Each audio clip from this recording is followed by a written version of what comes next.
Being a father is the best job some men have ever had. The wages are low and the hours are long, but for some men, nothing beats being a dad. Today, we are debunking racist tropes about black dads who are erroneously maligned as deadbeats, and we are talking to dads about what fatherhood means to them, both the joys and the challenges, all coming up next. Live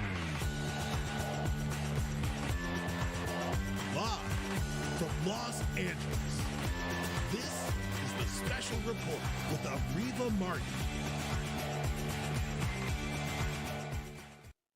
Father's Day is this Sunday, June 20th.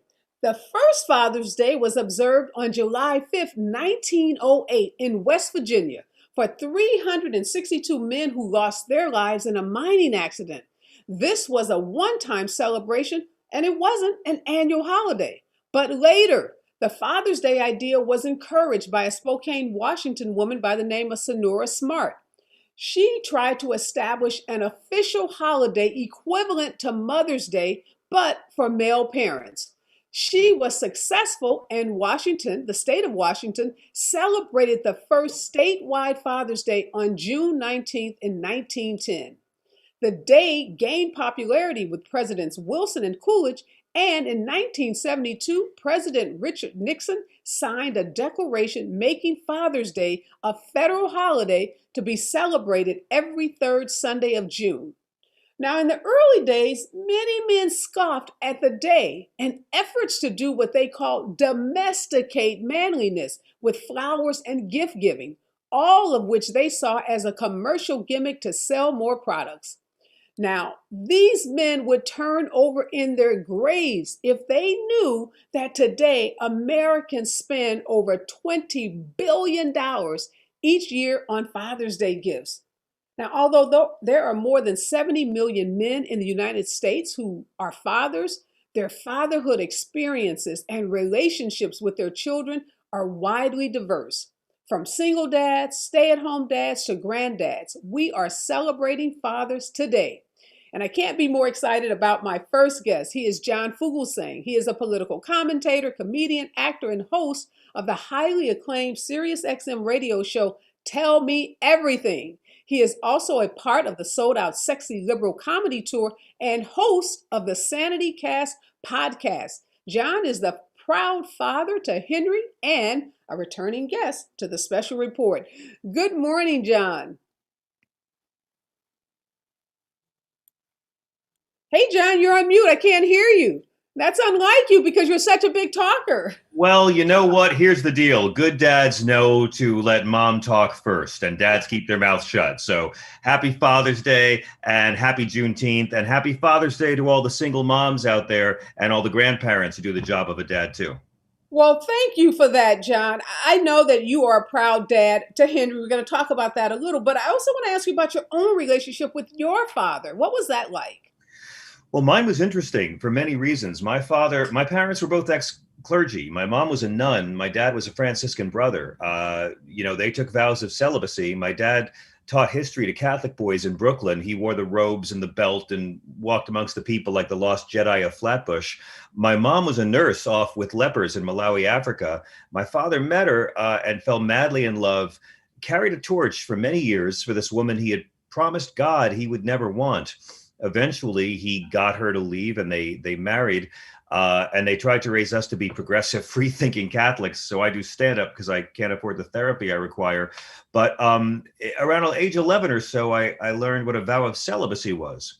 And I realized that my dad had once made a promise to God that I would never happen. And that began my existential crisis that I'm not supposed to be here. But you learn to live with contradictions. Because of religion, I'm not supposed to be here. Because of religion, I got to be here. And in growing and learning that my father left his life choice for the woman he loved, and to him, it was the same choice. He felt his spirituality deepened once he left religious life. I really learned that the greatest gift a boy can have, I think, is the gift of a father who deeply loves his mother or his partner. And my dad was also a high school principal. So that was weird because my dad would be the father to the students and the principal to his kids. So I got the full package. Well, you grew up in what sounds like a really loving home with a dad who had been a part of the ministry for a great part of his life and who now was not just helping you guys grow up in your household, but helping kids in his school. So tell me, what for you has been some of the greatest challenges you have faced yourself now that you get to be in the role that your dad was in? So it's easy to criticize our parents, right? Until we Yeah. become parents ourselves. So Uh, you have Henry. Absolutely. So what kind of dad are you, John? Well, I'm sort of like my dad. I'm a dad who never planned on being a dad. I was very committed to being a bohemian and not having a child. And it's funny because I did some math and I realized that my son was conceived on the first Father's Day after my dad died, and that's 10 years ago this weekend. So I'm still getting used to the whole idea that I was allowed to reproduce. I think I'm becoming a better dad. During the pandemic, I finally stopped calling the pediatrician the vet. So I've come quite a long way. But what I've learned is that when you decide to be a dad, it's an honor to be the second most popular parent in a child's life. And that's the first rule of Dad Club. Don't complain. You will never have the same bond that a child has with his mother, her or her mother.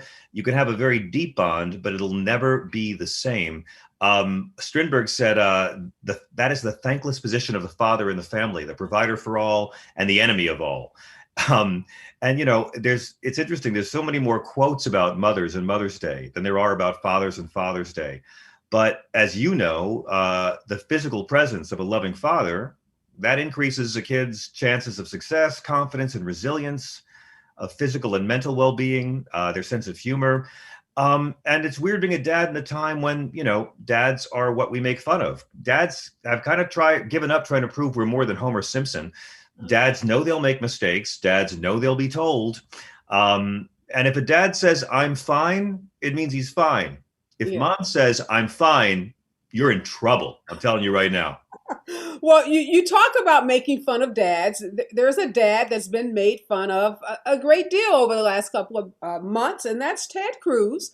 Senator Ted Cruz of Texas has become the butt of many jokes by folks like yourself, comedians, Oh, because of yeah. what he did during the biggest and greatest freeze in Texas. He's off to Cancun with his family on what we learned was a family vacation, but he first told us was his effort to help his daughter go on this trip. He did this trip because his daughter wanted to, and he needed to go there and protect her and be a good dad to go along with his daughter. We Yeah. learned it was a crock of crap.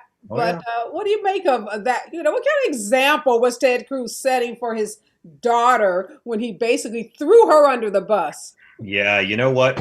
Like on the one hand, I don't want to judge because my parenting style is like try not to get too much spaghetti in the bathtub, right? Like that's as good as it gets with me. But in the case of Ted Cruz, I think we've been a bit hard on Ted. I mean, we should look at it a different way and realize that Ted is a United States senator. And by abandoning his state during this incredible freeze and taking his children to the Four Seasons in Cancun, he was teaching his daughters a valuable lesson about American politics and how you have to avoid the people you are paid to pretend to serve. So in many ways, I think he was actually preparing them for a life in politics by blowing off his own constituents. I mean, 500,000 people had no power after that winter storm, left 23 dead, 6 people killed from poisoning, millions went without power for days. And Ted took his kids to Cancun to the Four Seasons. The bright side of this is that Ted's daughter, his oldest, is now 13. Ted's going to learn what karma is right now. And that's going to be his very special gift for a very, very long time. Yeah, I can't even imagine the conversation you're trying to have with a 13-year-old who's now seeing this headline, on TikTok, on Instagram, on Facebook, every social media site that she visits. And we know kids visit all of them, and to see the headlines and the jokes about her dad. She'll recover. She has a She'll recover. strong mom, so she'll be fine. Well, she'll recover from that. But with Ted Cruz as a dad, I don't really know. I mean, on the one hand, I think bad dads keep bad boyfriends in business. You know what I'm saying? America's horrible boyfriends can never stop thanking America's horrible dads. They really paved the way. But at the same time, I don't know their relationship. I'm sure he loves his kids. And I'm sure, it's always amazing when you have political children and they have to grow up with their parents' hypocrisies and sins in the public view. It's something that most of us will never have to really contend with. But I can tell you one thing, Ted Cruz has earned it. Oh my, how he's earned it. His child will pay attention to him the way he did not pay attention to the suffering people of Texas. Yeah, that's one of those stories that will never be forgotten, and she'll never be able to live that down. Let's talk about Joe Biden. Different kind of dad.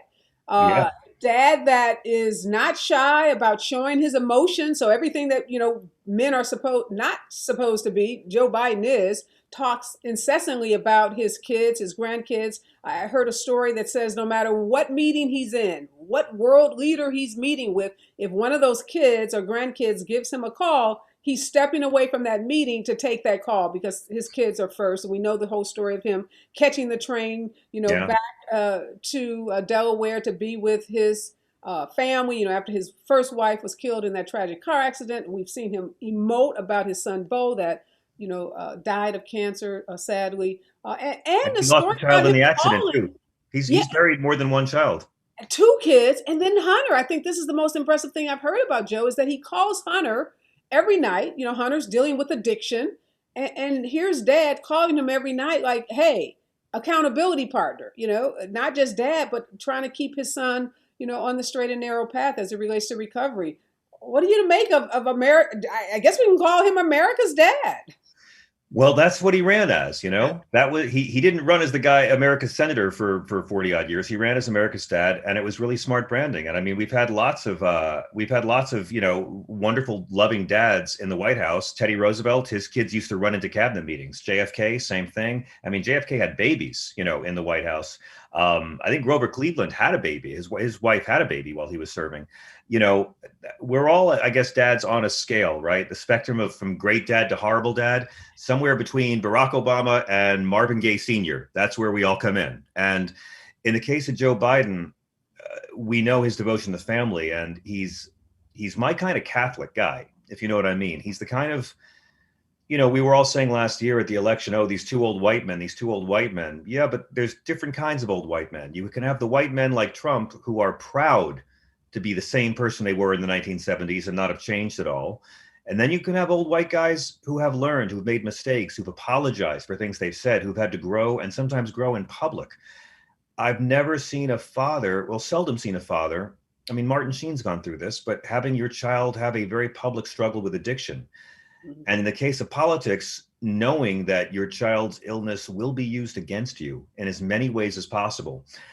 And to Biden's credit, he never takes the bait. He talks about how he loves his son, and he talks about addiction just enough that even our conservative brothers and sisters who've loved someone with addiction can understand. By every indication, public and private, he's been a really loving and strong dad. And just because one of your kids, I mean, my God, if your mom had been killed and your sibling had been killed and then your brother died, how many of us wouldn't look for a crutch of some kind? So, I have a lot of admiration for Biden. He's the kind of Catholic that makes you have hope for Catholics. Yeah, no, I agree with you. I grew up Catholic too, and what I love about him is he's not, self-righteous, and some Catholics Yeah. can be incredibly self-righteous. So I love that. Well, we got to contrast loving dad, devoted dad Joe to Trump, on the other hand. And what I found so interesting about Trump was that, oh, you mentioned Obama. So we always saw Obama with his two daughters and the dog and, his wife. We rarely ever saw Trump when he was in the White House do anything with his young teenage son. Yeah. We never saw him like out on a fishing trip or out, at an amusement park or, just even like this photo here, walking across the lawn, never embracing his son. And not just obviously, well, I don't know, I shouldn't say obviously. We're going to assume that he loves his son and he loves all of his kids. But boy, did they have a really strange relationship. Even now, there's a headline asking, is the son going to even be at the dad's 75th birthday party? And then there are photos of these random people wishing Trump a happy birthday. And it's not the wife and it's not the young son. What do you make of that? Well, you don't want to put down other people's parenting too much because karma has a way of bringing it back on you. Yeah. And I have no reason to believe that he's not a loving father to his son, Barron. His own father and he had a very complicated relationship. His father, who was arrested at a Klan riot in Queens, New York, back in the late 20s, and he and his father were indicted together. And it's good for fathers and sons to, share in activities. When a father and a son can both agree to push the same racist housing practices, when a father and a son can be so racist together that the Nixon Justice Department has to step in and say, whoa, dad and son, you're being too racist, that's bonding. And we can never touch that.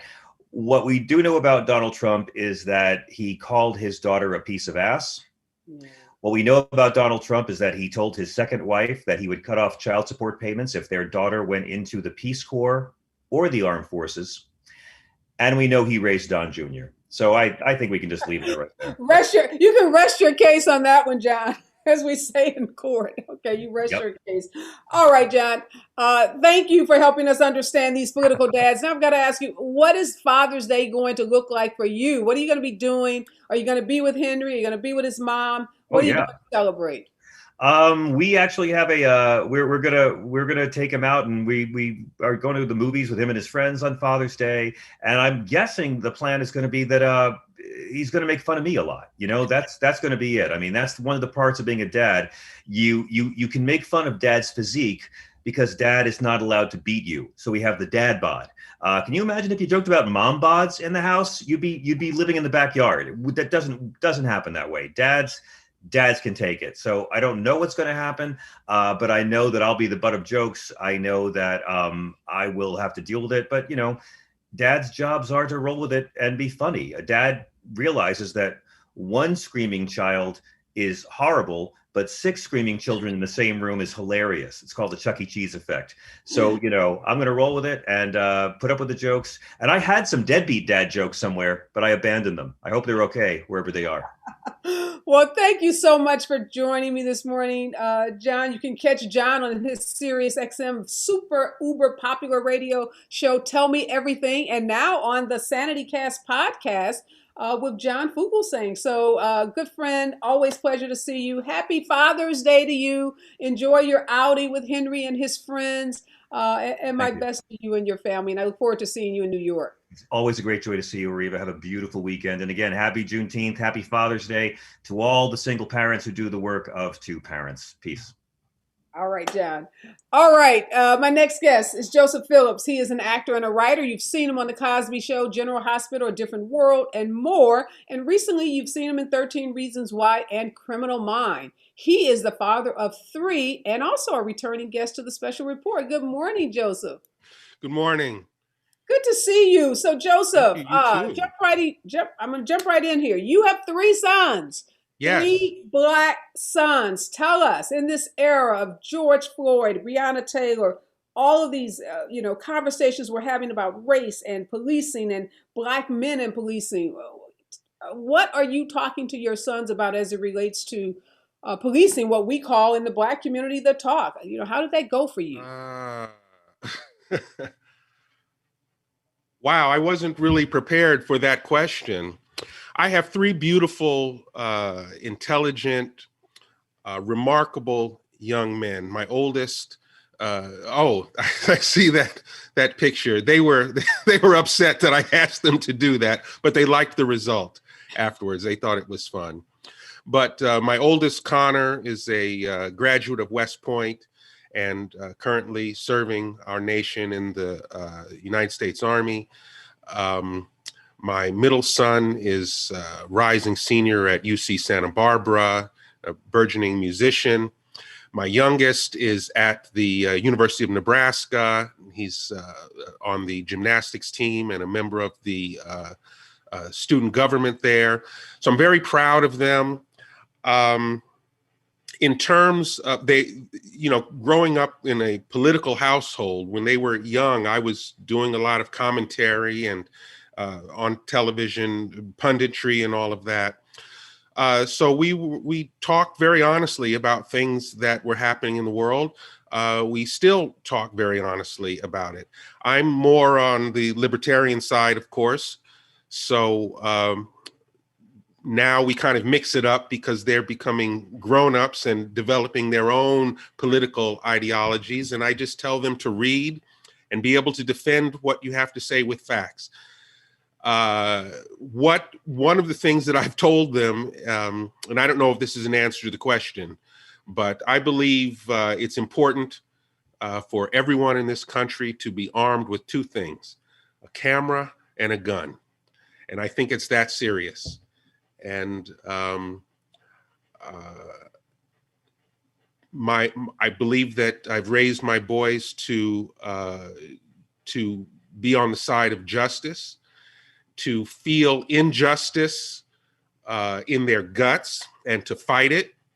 And that's what they are doing during last year's pandemic. My youngest was out on the streets protesting, and I was very proud of him, even though there were some things he was saying I might disagree with.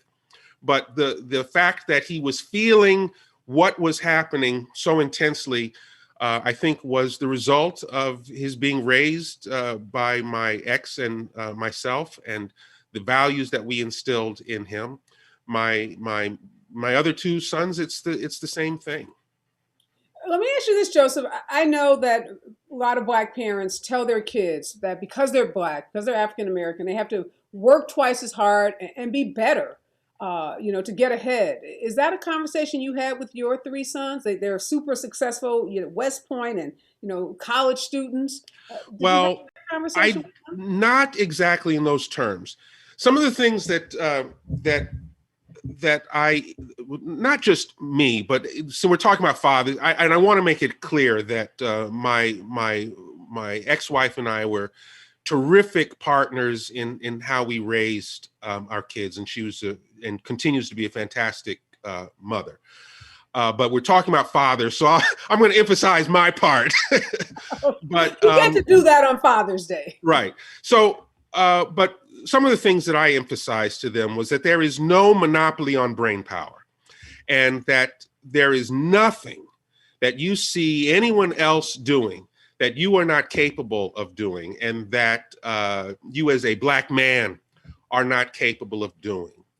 And but in terms of this thing about working twice as hard, I remember a conversation I had with my oldest, and actually when I was teaching school, it was a conversation I would pull some of the young Black men that were in my classes, like after class, and have this conversation with them as well, which was that it's okay that, to clown around in class.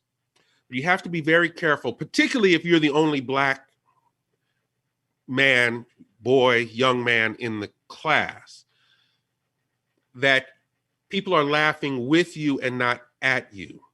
And you don't ever want to be the clown.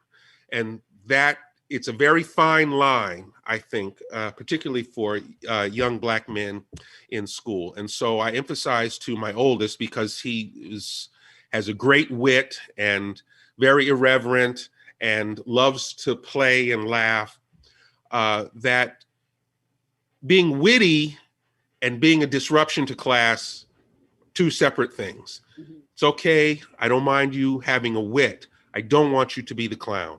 Yeah. And so that's a burden that I think you have to carry, particularly when, you are the only Black in your AP courses and you're on your way to one of the finest institutions in the country. You have to carry yourself in a particular way. And I know I'm talking a lot, but it was so important that he see, when he came back for Christmas vacation and that type of thing, when we would bump into younger boys and they would find out that he was a cadet at West Point, and their eyes would go up. And I would say, do you see the responsibility that you have? Mm-hmm. Suddenly things are possible for them. They didn't even think about that. And now they want to talk to you about your experience. How did you do that? How are you there? What's it like? What do you feel about it? Right. And so, again, you have to carry yourself. That's a burden to those who are given much is required. So those are the types of lessons that I taught. So speaking of lessons, what about your dad? Any lessons that he gave you or wisdom that he imparted to you that sticks with you today? Well, my father and I had a very interesting relationship. And I will never forget a conversation that I had with my father. I was out of school and we were on the phone, and a lot of old tapes began playing. And I got very upset and I ripped into him. You didn't do this. You did that, which was wrong. How could you do this? I had my laundry list. And my father sat there. He didn't argue with me. He listened. And the only thing he said at the end of my tirade was, I don't think you understand. I do understand, and blah, blah, blah, blah. Flash forward many years. I had, at that time, just one child. My career was going everywhere. Nicole and I were starting to have problems. And I thought back to that conversation. I was 3 years older than my father was when he had me, when I had my first child, if that makes sense. I had no idea what I was doing. There's no book. People can tell you stuff, but until you experience it, you just don't know. Right. And I remember that conversation, and that was the change of my relationship with my father. And thankfully, before he passed away, we were able to mend fences because I realized that I didn't understand. Yeah. And that my father did the absolute best that he could do with the information that he had, with the baggage that he carried, and that I was doing the exact same thing with my sons. Yeah. That I had a ton of baggage that I was trying to work through. I had whatever information I had, whatever help I had, relationship with my wife, and I was doing the absolute best that I could do. And I made, through their lives, a ton of mistakes. But I did a lot of good stuff too. And in some ways, thank God that my sons are healthy and high achieving. But they carry some scars from my mistakes. And there are days I wish that I could go back and do it all over again. And I would do, a million things differently. But, it's now what I do going forward that is all I can do. Well, I think you just said it best, Joseph.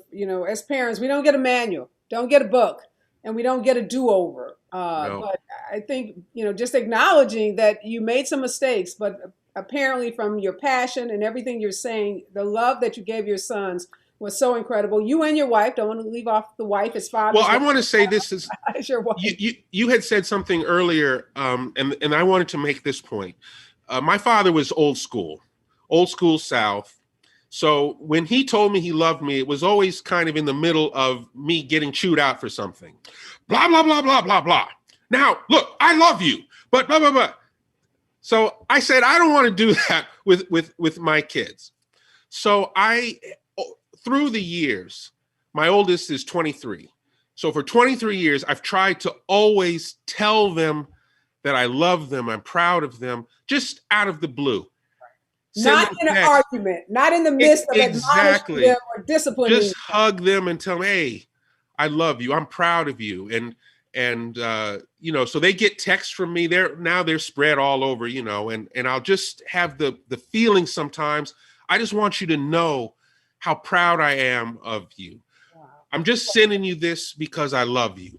I want you to know how much I love you, boys, and how much I miss you, and can't wait to see you when you get into town, those kinds of things. And so that is a bit of a difference in my parenting style from my father. Well, I'm going to say to your dad that old school parenting worked because you're also high achieving, super successful, and now you've raised 3 boys who are likewise. Thank you so much, Joseph, for sitting down with me. Happy Father's Day to you.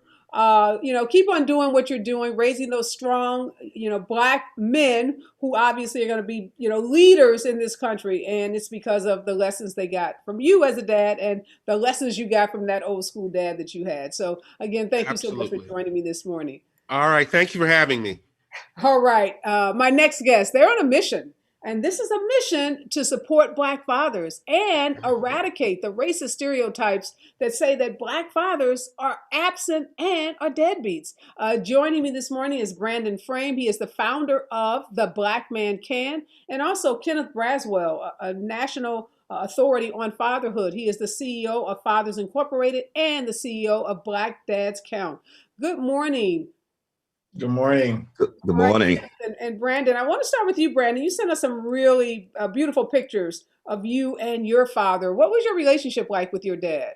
Me and my dad, I didn't get to meet my dad till I was 18. And so once we met, we've had this really, really amazing relationship. As you can see, we're both Cowboy fans. Shout out to America's team. But we're also just like best friends. And I think that I'm really grateful that we've been able to build such an amazing relationship that allows for us to spend a lot of time together. And it's been really wonderful. I'm so glad to hear you say that, Brandon. So many folks, me included, meet their dads, later in life as teenagers or young adults. And many don't have positive relationships because there's so much baggage, like Joseph talked about. There's so much baggage that comes with, meeting your dad later in life. But I'm super happy to see that you've been able to build this close relationship. And I was able to do the same with my dad before he passed away. I want to ask you, though, Kenneth, there are a lot of myths out there, a lot of lies that are told about Black fathers, and they're painted as absent and uninvolved in their kids' lives. But there's this recent CDC study that reveals that Black fathers, in fact, spend more time in their children's day-to-day lives than dads from other racial groups. But that's not widely talked about. I just want to, take a couple of moments in this interview to really dispel some of those myths about Black fathers. And the first one that we often hear is that Black dads just aren't involved in their kids' lives. Help us understand, Kenneth, why that's just wrong. Yeah, well, absolutely. As a service provider, someone who has been in the mix of this work for the last 17 years and primarily working with Black dads, I can tell you that we've always known that. The challenge has always been that researchers has never looked for that and has never asked the question of dads and asked the question of fathers. Research is still sorely behind really talking about the strengths that fathers bring to the responsibility of being fathers. That Pew Research was dead on when it said that in this country, African-American fathers are the most engaged fathers of any other cohort of fathers, including whites, Latinos, and Asians in day-to-day activities. There's a lot of reasons why Black fathers are around their children day-to-day, moment to moment. And there's a lot of literal terms that we use that exclude dads from being seen in the lives of their children. I go back to something that John said that just pierced my heart when he said it. And he said, "Happy Father's Day to all the single mothers out there." And one of the things that does is it takes away the quality and the importance and essentialness of what dads bring to the table. Mothers do. My mother rejects that. Like when I heard someone say that to her, and my mother reject that. And what my mother said was, I was the best mom I could be for my son. But the thing I was clear about I could never be in his life is his dad. And so on Father's Day, you want to make sure that we have the full intention of celebrating dads and supporting dads. And the same thing goes for Mother's Day. On Mother's Day, we want to make sure that we appreciate. My mother was a single mom, so don't get it twisted. I love single moms. My heart is in single moms, and I celebrate them fully on Mother's Day. But the societal narrative around dads needs to be strengthened so that we have an appreciation of what they bring to the table as dads. Yeah, I want to cite some of those statistics because they're often lost, Kenneth.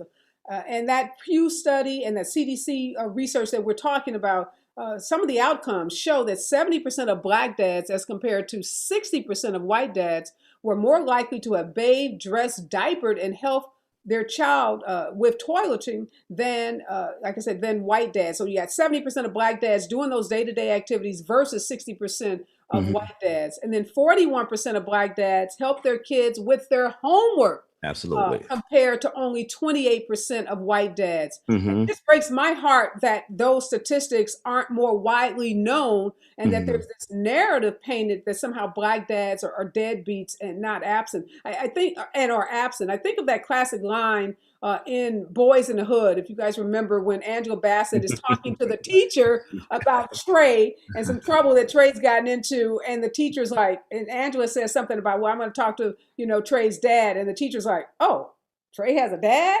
And Angela's like, checks her immediately, like, yeah, black kids do have fathers.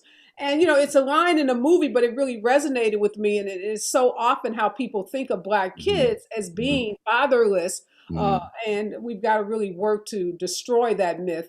And the second one I want to talk about is this notion that single parent households are somehow exclusively a black problem. Oh, Help us thank you. understand. That was the next one I was gonna to lay on you. And so the statistic that we hear all the time, particularly as it relates to black families, is that the number fluctuates between like 71 and 73%. I think it is actually lowering, but 71% of all African American children are born into out of wedlock households.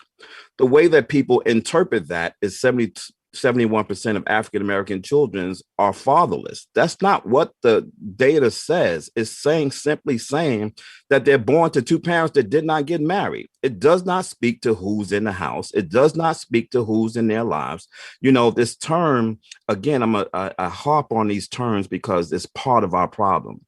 The term single mom doesn't denote parenting status, it denotes marital status. So for every single mom, there is a single dad. When we put that into perspective, we begin to start looking at non-married parents and trying to figure out where they are. One of the reasons that, and this is just one of the reasons that African Americans are so much engaged in day-to-day activities of their children is double-digit unemployment rates. So what do you think dads are doing in the middle of the day when mom is working and children are at home? Many of these dads are taking their children to school. They're serving as school crossing guards. They're mentoring. They're coaching. They're doing a lot of things that are off record, right? Off the record from research. And so you can go to any low-income school in the country and stand outside in the morning, and you will see gobs and gobs of dads dropping their children off in the morning. We as a people have to, and it's one of the things that we're doing at Fathers Incorporated. We just launched our Moynihan Institute for Research and Fatherhood Research and Policy. And we're using all Black researchers, both men and women. And the reason that we're doing that is so that we can stop allowing institutions that don't look like us to tell our narrative. There's an African proverb that says, as long as you allow the hunter to write the story, the lion's story will never be told. We have got to take control over how we collect our data, how we analyze our data, how we redistribute our data, how we articulate our data, and how we present our data to those who are looking at us through whatever lens they see us through. Yeah, no, excellent point. Kenneth, Brandon, I'll ask you about this other myth, and it is often said that men who don't have fathers won't make good fathers themselves. Help us understand again how that's just not accurate.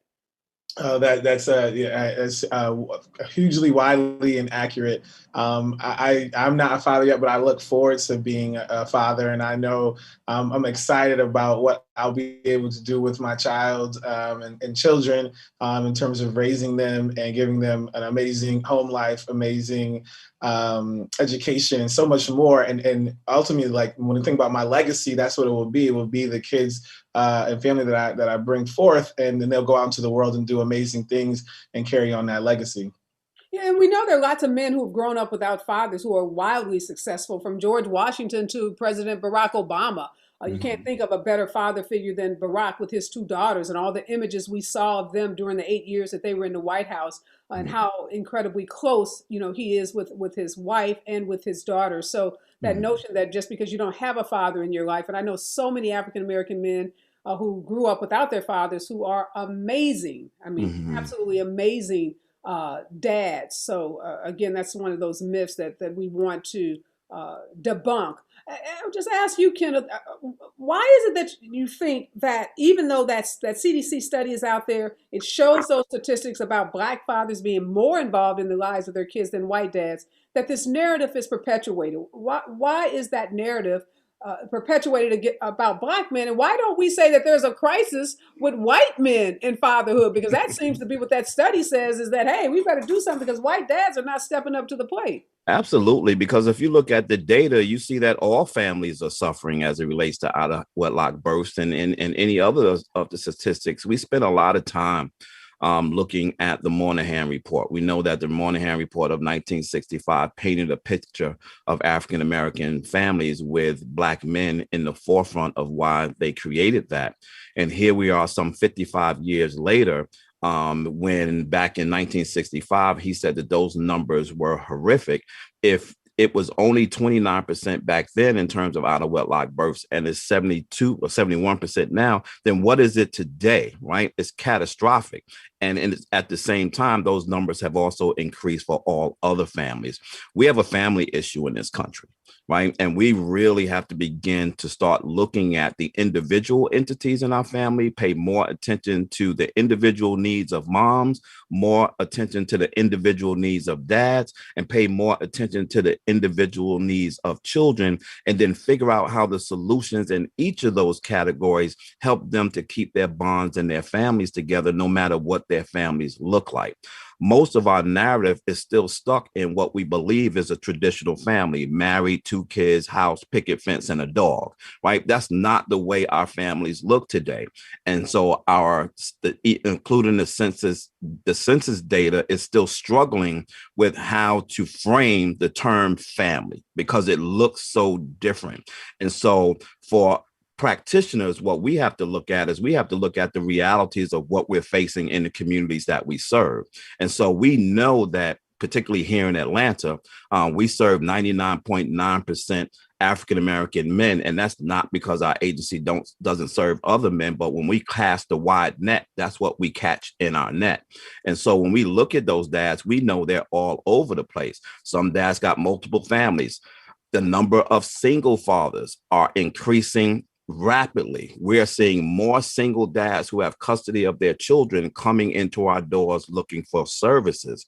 And so we have to look at the generational perspective, right? So the Generation Zers, right, who are now becoming childbearing age, there hasn't been a millennial child born since 2003. We keep calling our kids today millennial. Millennials stopped being birthed in 2003. If anyone has a teenage child, they are a Generation Z, and you can tell a stark difference between our children, our teenagers today, and teenagers 15 years ago, and certainly 25 years ago.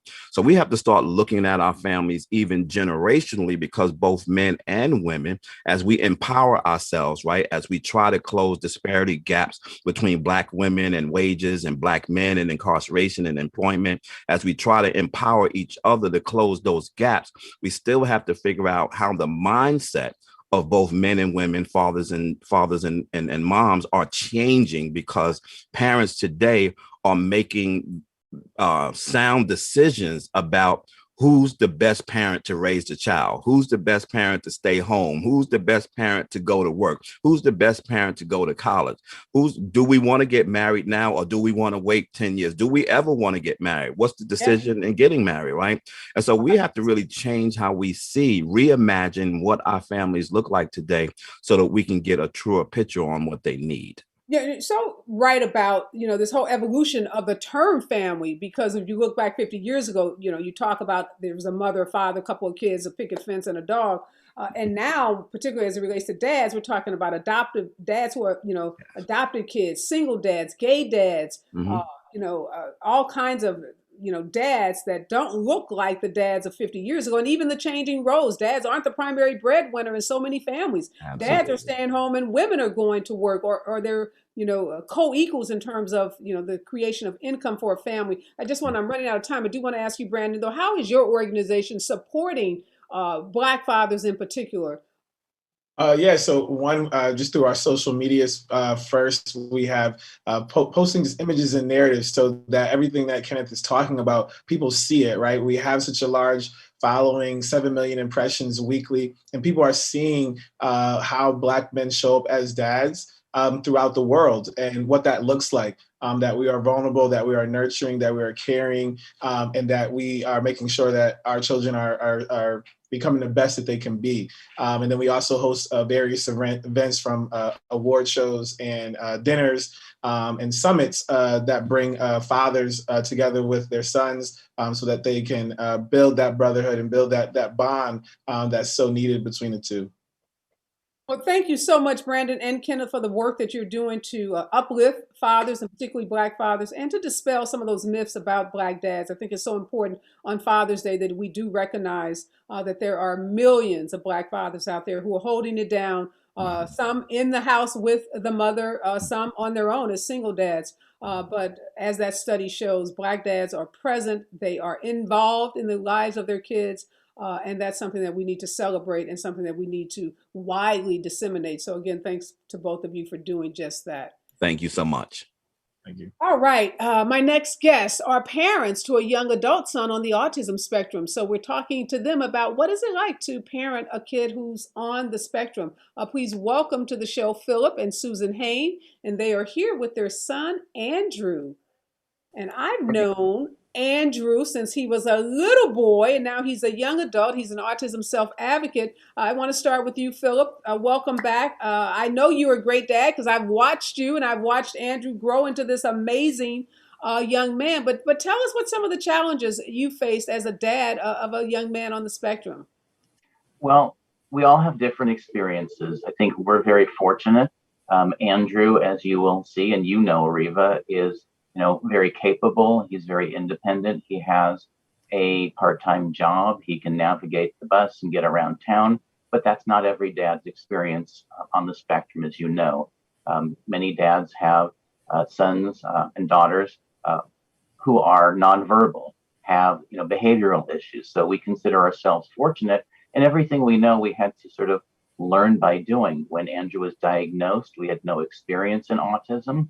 We had to join a support group. We learned from you, other professionals, people who paved the way, and just had to kind of navigate it. So there's a lot of bonding.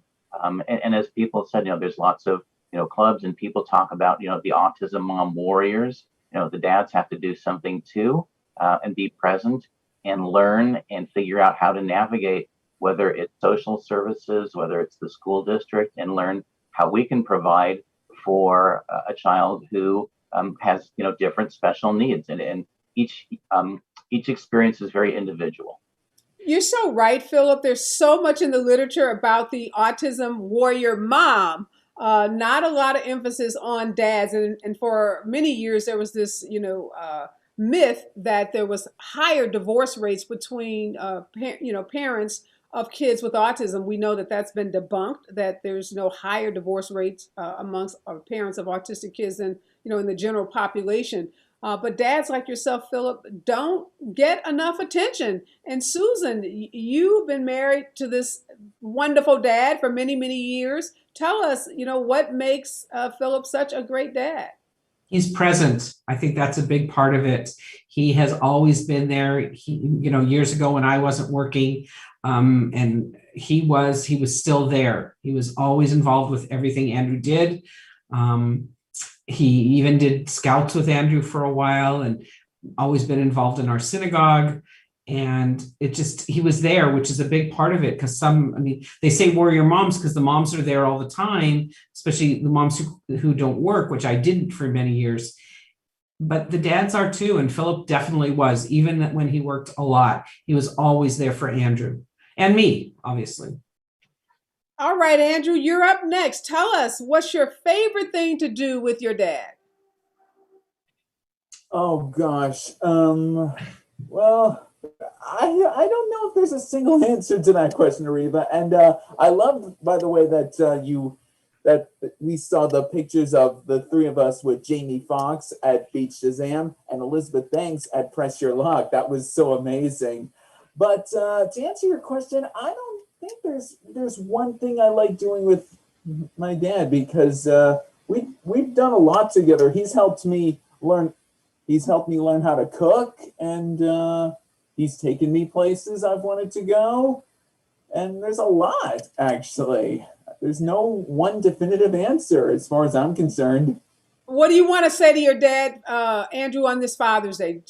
Say something to your dad that maybe you haven't had a chance to say, or something you tell him all the time, but now's your opportunity to pay tribute to your dad on Father's Day. Happy Father's Day to the best dad in the world, and enjoy every minute of it. Wow. That's so incredibly sweet. Andrew, you are such an amazing young man. I'm so proud of you. It has been just an absolute joy to watch you grow into this incredible self-advocate, this employee that has a paycheck and has such a strong voice in the autism community. Susan, obviously you've been a wonderful mom, but Philip, hats off to you for just being a role model to other dads. This journey of being a parent of a kid on the spectrum isn't easy. And the more parents that we can see like you and Susan who are, out there making a difference, not just in your own son's life, but in the lives of so many other kids, it's just so inspiring.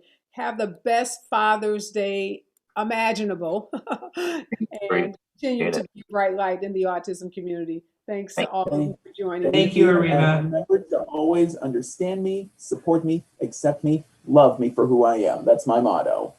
All right. Take care, Andrew. Thank you. All right. My next guest is Channing Hawkins. He is the father of 3 sons that range in age from 18 to 2 years old, and he has a daughter on the way. He might be one of the busiest men in Los Angeles, but he's holding it down as a dad and a professional. Good morning and welcome, Channing. Good morning, Areva. Glad to be here with you. Channing, 3 kids and the busy schedule that you have. I see you all over Facebook, so I know that you're so involved in politics here in the Southern California region, but you look like a super dad. These pictures that I see, how do you get it all done? Well, how we get it done is, it takes time, being intentional. I was raised by my dad and what he did in making sure that he was there for us, whether it's attending practices and games. And then I have a great wife who is we partner together in raising our kids and making time. So, yeah, that's how we do it. What are some of the challenges? You got an 18-year-old Black son, Channing, and we've been talking a lot in this country about police violence, about the relationship of African Americans with police. You haven't had to have that talk with the 5 and the 2-year-old, but have you had the talk with the 18-year-old, and what was that like?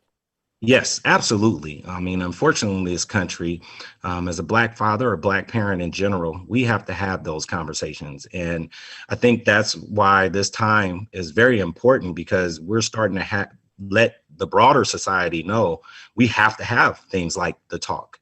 But I have my oldest, he's about 6'3", 300-pound football player. He's a young kid. He's really a teddy bear, loves to play video games, but out there on the streets, if somebody encountered him, they would see him as this big guy who, may appear to some people that he's big. And so they may see him as threatening and intimidating. Yeah. And they definitely see him that way. Only on the football field is he threatening and intimidating, but in real life, he's kind, he's courteous, he's very sweet. And so it's unfortunate that we're in that position, but I definitely have had to have that conversation with my son and talk to him about engaging with police and other authority figures and how that needs to go in order to just be able to survive the encounter, unfortunately. So you're a relatively young dad, Channing. What advice would you give to, a young father like yourself? So you had a son at 18, or who's 18 now. You've gotten married and you're having younger kids. What advice would you give to a young father? Well, what I would give to a young father is this: 1, be intentional. Make sure you understand that it's a sacrifice. Some of the things that you want to do, you're definitely going to have to put your children first. 2nd, have unconditional love. There are going to be times and places where, as my mom would say, I love you, but I may not like you the most right now. And know that you're going to have to forgive. You're going to have to be there as an ear to listen. And everything isn't just about giving orders, structure, and things like that. Sometimes it's just about giving a hug and giving them a positive reassurance. And then finally, I say leave a legacy. I mean, in our community, we don't always talk about the financial aspects of it, like whether you have your insurance or the college fund or other financial situations. So prepare for those, because you want your child to have the same types of foundation that other communities have as well.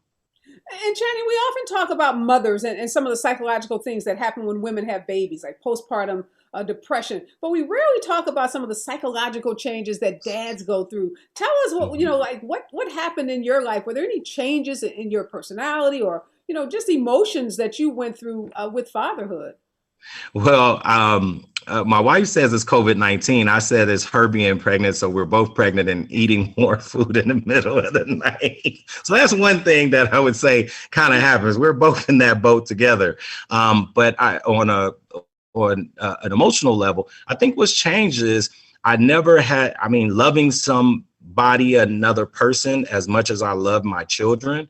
I think it helps you to mature and have empathy and compassion when you're out on your own and having your professional pursuits and you don't have wife and family. You can focus on that exclusively. And then when you have a family and wife, that is still a priority, but it's not the priority in the same way. So that part has definitely changed as far as what I consider to be important for me. When I have to get home 8 o'clock, I'm definitely always home no later than 8 o'clock, because my kids need me to read them a story at night. And I have to take the time to do that because they expect that of me, of their dad. Even if sometimes they're not always listening to the story, they still want me to be there to read them that story. So things like that, that's what's important. And I think that's really what's changed in my life, is being able to be open and accountable to someone else.